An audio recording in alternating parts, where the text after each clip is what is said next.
one thing I'll tell you for sure that we expected, and it's true, that we will learn just as much from you guys as you learn from us. Because there's so many of these things that you put them in a small plot and try, and you don't know what's going to happen until you put it on 100 acres or 80 acres. Particularly western Oklahoma, Texas Panhandle, down across the Red River into Texas. The most critical thing for us usually in crop production is water. And the reason we wanted a crop that was fall seeded is because we get our best water use efficiency in the wintertime. Summertime it rains an inch and a week later it's gone. And the inch will last for several weeks in the wintertime. So we wanted a fall seeded crop. Same seeding equipment can be used. Now, almost every wheat grower that we've worked with has been doing okay with his grain drill or his air seeder that he's been using for wheat. The air seeders seem to work really well. Most of the grain drills will work. I guess one that we ran into a little problem with was an old double run drill, and it was cracking some of the seed when it went through. You'll see that real quick. If you're cracking a seed, it's yellow. I mean, you can see that yellow part on the inside. And if you're cracking much seed, well, you need to get you a different drill. Both crops are adapted to drier climates. I mentioned that, and both of them mature in late May. Usually by the middle of June, they're real close to wheat.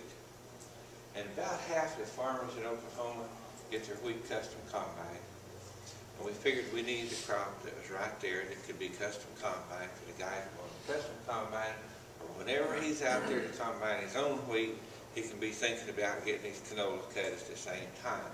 Now, when we first started out, our canola was quite a bit later than our wheat, week to 10 days later. But now there's a range of maturity, probably close to 2 weeks. And we still have some wheat farmers that want to cut their wheat first and then go get the canola, and some of them want to get the canola out of the way and then go start on the wheat. So we're getting to the point where you can kind of pick your variety, pick your wheat variety, pick your canola variety, so that they don't just fall right on top of each other.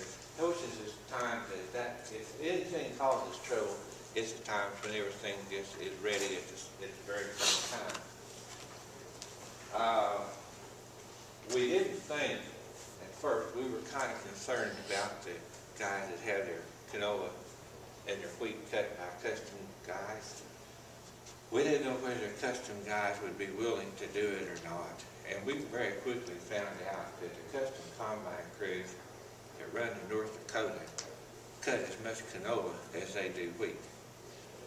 And I remember sitting in a meeting, and these guys were sitting in the back of the room kind of chuckling, you know, under their breath. Well, it turned out they were a couple of custom guys from North Dakota that just were happened to be down in Oklahoma and sat in on one of our canola meetings. And they said, just let us know if you want us to cut the canola, just let us know so we can bring the pickup headers down here with us, because they're not used to harvesting picked up crops if you want to swath it or push it. They just want to let them know.